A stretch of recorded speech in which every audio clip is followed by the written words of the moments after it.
Hello and welcome to Back to the Roots, an urban mushroom farm in Oakland, California. My name is Jared, but tonight in this kitchen, you can call me Chef Gerard. I'm excited to show you how to make an oyster mushroom Swiss cheese omelet with a little bit of tomato and baby greens on the side. So I'm going to be using these beautiful pearl oyster mushrooms that I've grown myself right here from this little brown box.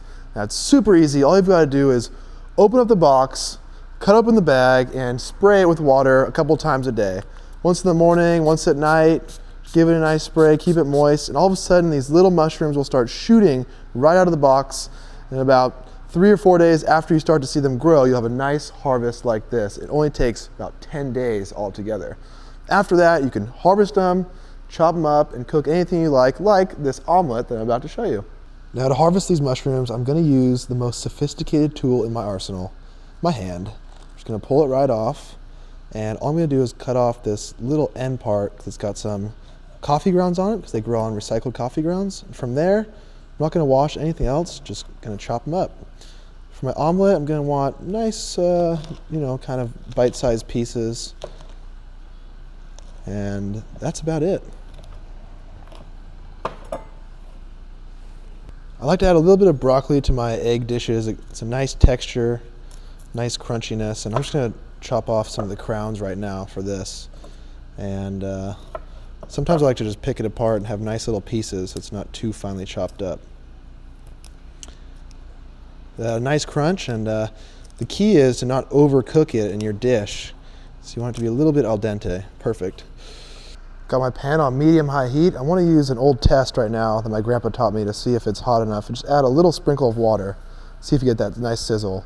And it looks good to me. So I'll add my pure olive oil, maybe 2 tablespoons. I'm going to throw the mushrooms straight in. Let the olive oil get around the pan. The mushrooms in. I'll let them cook for a little while before I add the broccoli. So I'm doing my omelet a little bit differently than some of you might, where I'm going to cook the veggies first and then throw the scrambled eggs in, and then I'll fold the cheese into it afterwards. You know, there's lots of different ways to cook an omelet, so I prefer this sometimes. Now that I've got that nice brown coloration in the mushrooms, I'll add my broccoli. So I don't want to cook the broccoli too long, so let the mushrooms cook and then add the broccoli in. Probably only literally 60 seconds with this broccoli, and then I'm going to add the eggs. I'm going to use 2 eggs for my omelet, just a quick crack and scramble, then I'll add them to the veggies.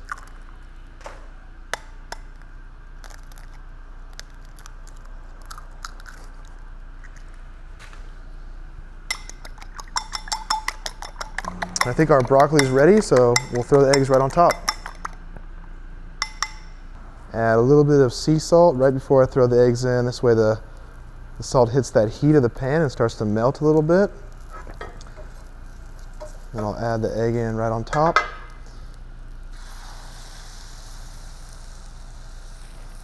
For an omelet, you want to get that egg evenly around the pan.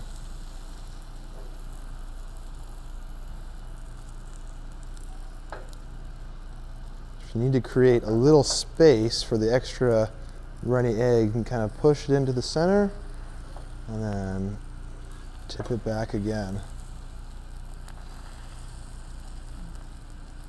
All that uncooked egg will come down, start to fill in your space.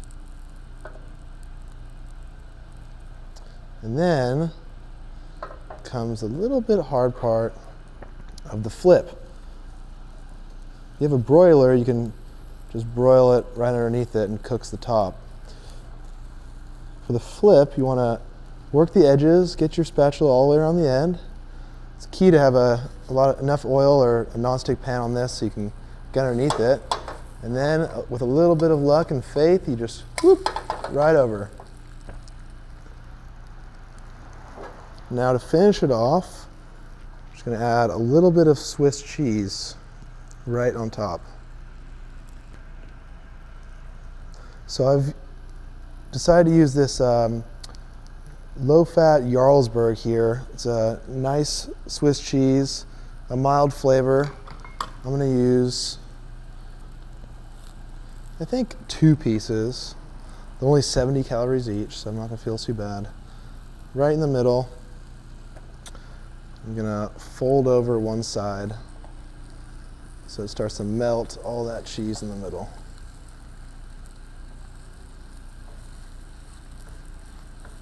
Now you can let it sit for another 30 seconds or so, just to let the cheese melt, and plate it up.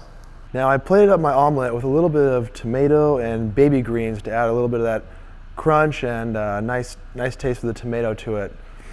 It smells good, it looks good, so it's definitely time for the taster.